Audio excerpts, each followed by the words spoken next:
All right, so this will be a little different. We're going to talk about shipping and the costs associated with shipping and all those sort of things and how to ship more cost effectively. I don't know if you've heard of this thing called inflation, but it's not fun and it's making things a little more difficult and you got to get a little more creative. So I'm going to show you um, just an alternative method for shipping bulk comic books.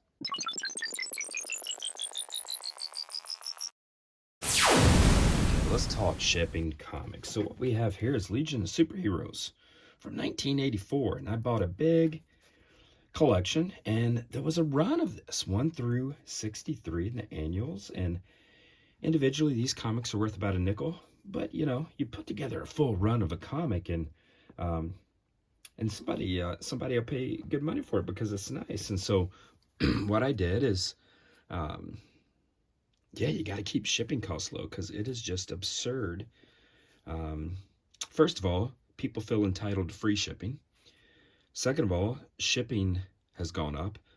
Most importantly, supply costs have gone up. And so you got to think about how to keep costs low. To bag and board a comic used to take a few pennies per comic, and now it's maybe with cost of boards 17, 18 cents a comic, perhaps.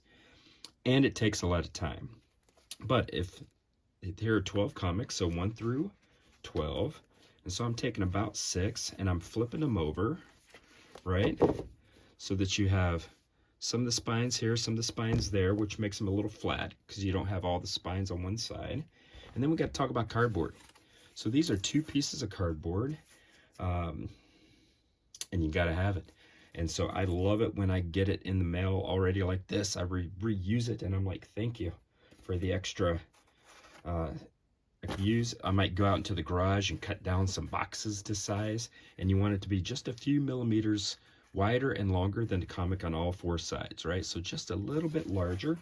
And it takes a lot of time, and it's time that could be spent elsewhere, but again, things are expensive, and so sometimes I'll go into the garage and I'll just, you know, spend a few minutes and I'll just cut down sheets. But these I bought from BCW, and so when I buy my Gemini mailers, which is kind of the standard mailer for comic books, if you have, you know, 10 comics or 1 comic, and so I buy them in bulk. You get them 135 Geminis in bulk, and so I'll usually buy like a couple of lots of those, and then I'll buy 4 or 5 lots of them, 100 of these, and so you get them all in bulk, you get a little bit of price come down. But the point is, you need cardboard. Even cardboard is getting more expensive, and so what you do here is you've saved money on bagging and boarding, but you still need to keep these safe. And so I make a brick like this, and it's you know, a couple millimeters on either side, and you want it to be super tight. And I am just up front in the eBay description, I'm like, they will not be shipped, bagged, and boarded, but what I'll do is I will create a brick so that they are shipped securely, and that it saves us on, they arrive safely, but it also saves us on postage. Now, here's where I go the little extra mile.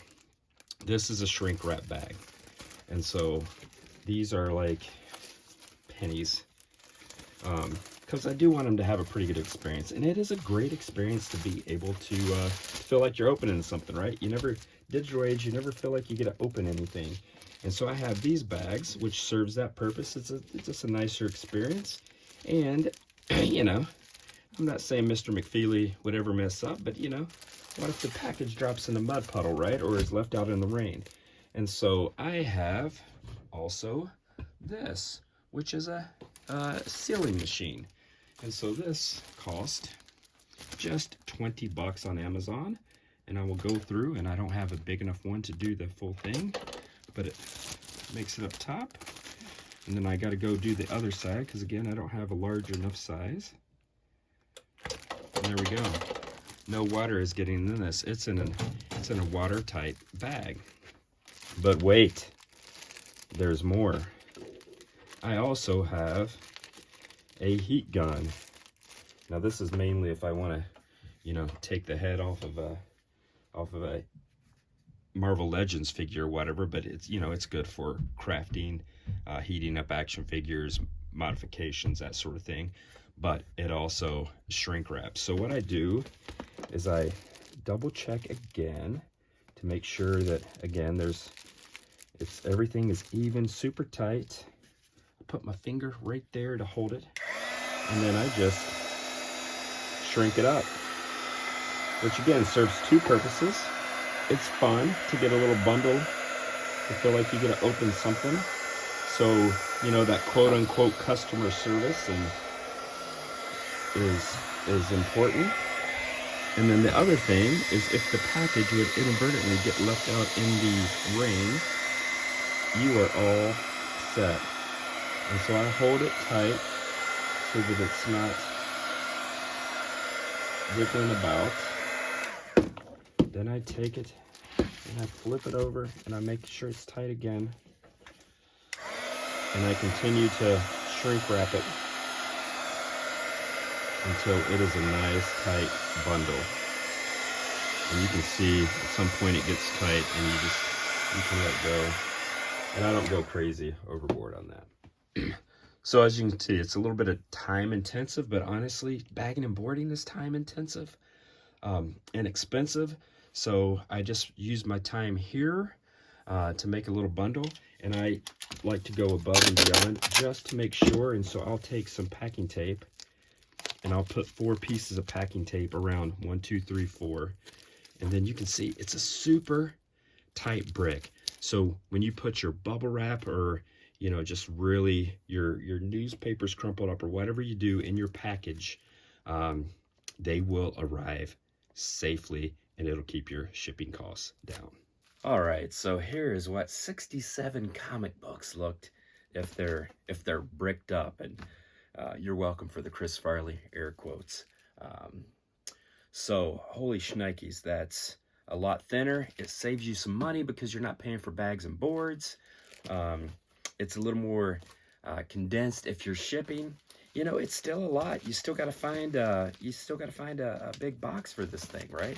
And so, you know, do you ship it side by side like this? I think the important thing is you want to make sure that it's super well padded, because even though this is clearly, you know, sturdy, you don't want it to hit on a corner the same way. I mean, that would do damage if it was bagged and boarded. So you want the same thing if they're bricked up. I realize there is a small audience for this because not many people are shipping comics like this, but I hope you understand. It helps you understand if you buy comics in lots. You know, it's fun. There's value if you can buy a full run, right? I mean, this is a guy bought these and he's got a great reader, right? Like he can go through, and this is hours upon hours of good entertainment. It's nice to have a full run. But most of all, I hope it helps understand just the challenges and this, you know, expectation that we have for free shipping. You know, folks want free shipping. They do the, hey, can you give this comic to me for $1 and give it free shipping and all that sort of stuff. And I think you all know what I'm talking about. But you have to be creative. Bags and boards are more expensive. Everything is more expensive. You got to put in a little more work, but it takes a lot of work to, it takes some time to bag and board. And then this is the kind of thing that you can do to make things a little more economical overall. So I don't know. Again, it's not a lot of folks are shipping, so there's might not be an audience for this, but I hope it was interesting nonetheless. All right, next time we'll be back and I'll actually show you off some comic book covers. All right, take care, nerds. Bye.